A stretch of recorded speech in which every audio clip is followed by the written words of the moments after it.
So kanina mga kababayan, nag-live si Miss Maharlika and medyo connected sa ating topic na ito ang kanyang dinidiscuss din.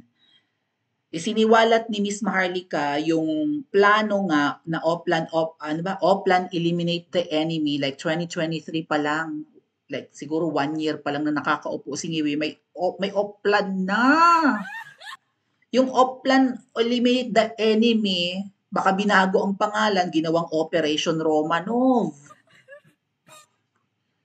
Oh, well, maybe yung Operation Romanov is dedicated to all the Dutertes to be eliminated, literal and figuratively, di ba? And then yung Oplan Eliminate the Enemy ay pati yung mga Duterte supporters, vloggers, di ba? Mga Duterte aligned politicians, burahin lahat. Meron nga silang ginagawa ngayon at balak eh. Meron silang siguro threat talaga sa kanila yun. Meron silang gagawa ng paraan, hindi si Spokes ha, para mahuli yung isang kalaban nila.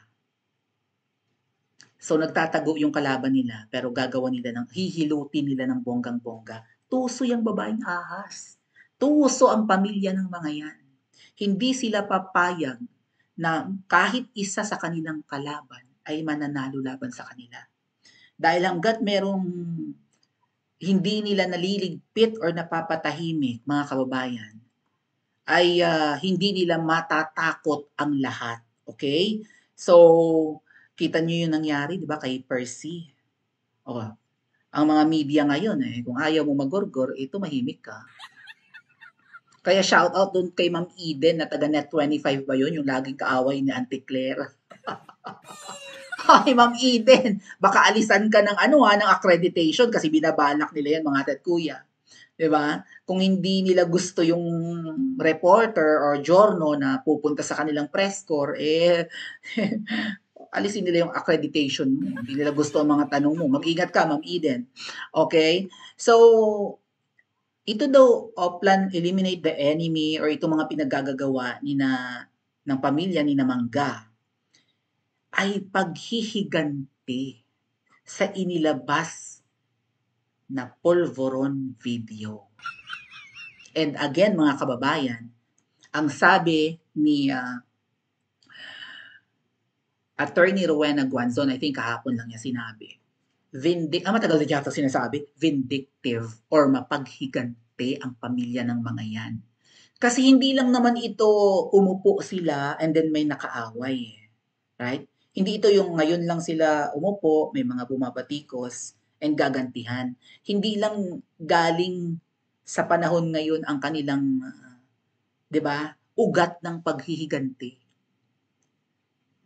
Naging traumatic sa kanila yung ginawa sa pamilya nila ng mga Pilipino noong 1980s.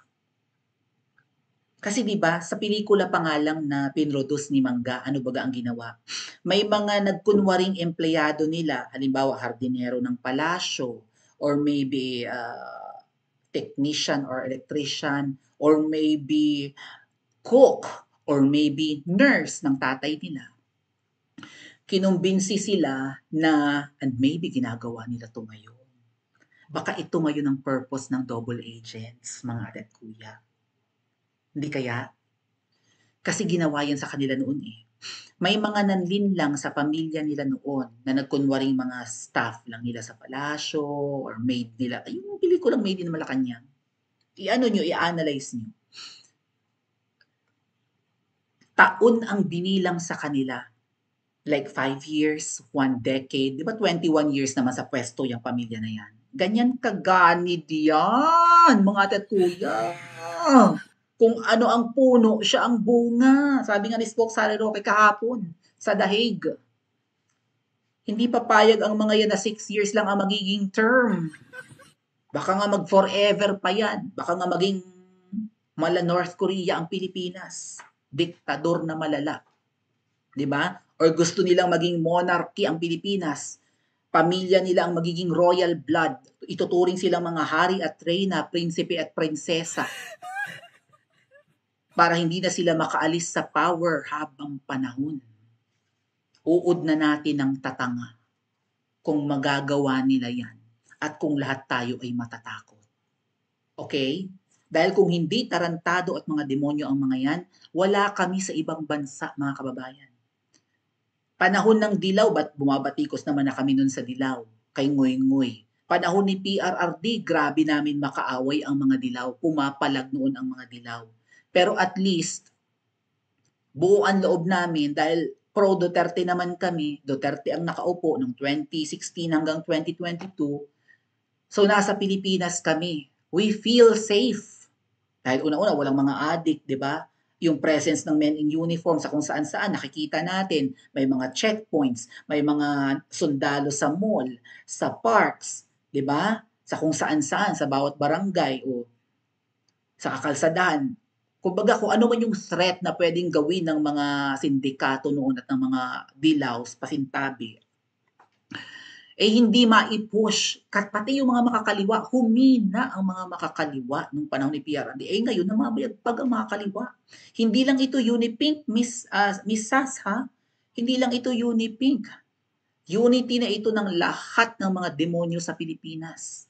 Okay? Yang mga loyalista, yang mga dilaw na nagtatago sa kulay pink, at yung mga terorista o makakaliwa. Nag-unite silang lahat dahil nga malakas na kalaban ang mga Duterte. Oh.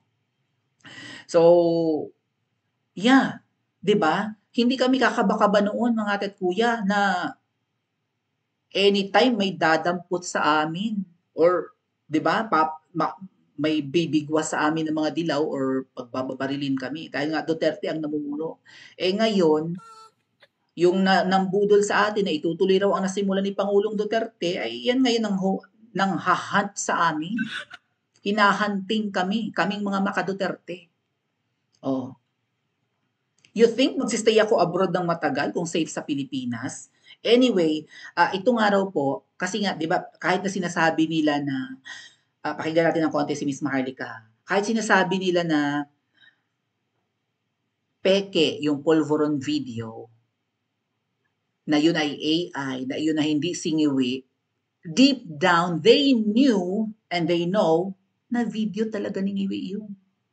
Imposibleng hindi nila alam na totoo yun. Yung background, yung kortina, yung suot ni Ngiwi ng araw na yun, the way he snort that pulveron, di ba? For sure, naalala nila yan. Even the haircut of Ngiwi ng mga panahon na yun. Sino kaya yung traidor na nagsikreto ng kuha ng video habang nagpupulbor tayo or kayo? At bakit nag-leak yan? Ay skandalo yan. Tapos na yun, sinasabi pa ni Miss Maharlika, authenticated yung video, organic, raw. Okay? Hindi edited, hindi manipulated, hindi gawang AI. At pinatunayan niya ng mga authentication sa US na kapag sinampahan ng kaso si Miss Maharlika, ilalabas niya yan. Even yung nag-authenticate, magsasalita. Okay? Yung American na nag-authenticate na yung video yun ay hindi AI, hindi peke, hindi computer graphics, magsasalita sa korte. So dahil nag-leak yan at paranoid silang lahat, sino kaya ang nag-take ng video na yon, 'di ba? Baka nga mamaya natsugi na nila yung nag-take ng video noon eh. Oh, hinahunt nila si Spock Sari Roque dahil inaakusahan nila na si Spock Sari Roque yung nag-leak ng video, 'di ba? O si Spock Sari Roque yung may bit-bit ng video, or maybe si Spock Sari Roque yung nagbigay kay Miss Maharlika ng video na yun, pumunta siya sa US, kaya nga grabe nila, kaya pala gustong-gusto nilang ipa-Interpol si Spock Sari Roque. Paghihigante. You think kung matino ang mga opisyalo sa Pilipinas at ang gobyerno dyan, magsisik ng asylum si Spock Sari Roque, ganyan ka-unsafe sa Pilipinas. Nga lang at ang media, although nagbabalita ng mga krimen, hindi sila makabati-batikos ngayon sa pamilyang yan. Either na mantikaan ang mga nguso nila or delikado ang buhay nila. Or both. Tama ba? So let's listen to Miss Maharlika, mga kababayan.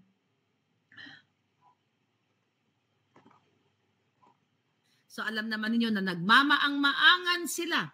Even doon sa nakaraang Senate hearing, si Remulla, wala silang alam. Di ba? Wala silang alam Pero ang totoo ay nakipagsabwatan Tungkol ang sa mga buwaka kidnapping ng kay ina PRRD. dito sa ICC at mga bangag na nga ito. Una, mga palangga, itong mga ICC members na ito ay pumasok sa Pilipinas nung time na yun. Noon pa na nag-imbestigahan ng hindi official. When you say official, approved, legal, transparent, 'di ba? Na ang gobyerno natin at ang ICC ay nagkasundo pinayagan ng legal o para tama na proseso. Pero ito ay isinekreto nga sa inyo, 'di ba? Isinekreto itong pagpasok nila kasi ang intention talaga ay kidnapin ang Pangulong Duterte. Alam nila kasi na may nilalabag ang gobyerno at ang ICC sa pakikipagsabuatan kaya sikreto na lang. So ngayon mga palangga, okay? Sabi nga dito ng ating puting ahas noong December 19, ilalabas ni Bangag middle of January ang target. Okay? Pero optics na lang. Okay, optics na lang ito dahil by then tapos na ang investigation recommending the filing of case laban kay PRRD. Never po, hindi nagkamali ang ating puting ahas. And aside from that, sabi dito, isasama din nila si VP Inday Sara dahil umano sa mga nagurgur noong taong 2016 to 2022 sa Davao City kung saan siya ay mayor. Hindi ba nagkamali ba ang puting ahas? Sabi Yan. I think yan yung backup plan, mga kababayan. Na kung hindi mai-impeach si VP Sara, at least may another option sila para ma-eliminate si VP Sara sa politika. At yan ay ang ipabit-bit si VP Sara papuntang ICC. At para hindi mangyari yan, or para hindi na yan kailanganin, kailangan ma-impeach. Well, impeach na nga si VP Sara. Diba, hatol na lang ang inaantay. Kaya nga magkakaroon ng impeachment trial sa Senado. Nakuha na ni Amy ang kailangan niya kay VP Sara. Inendorso na siya, nanalo na siya. You think may pakialam pa si Mangga kung ma-impeach si VP Sara o hindi? Pa-comment po sa comment section at mag-like and subscribe din po kayo.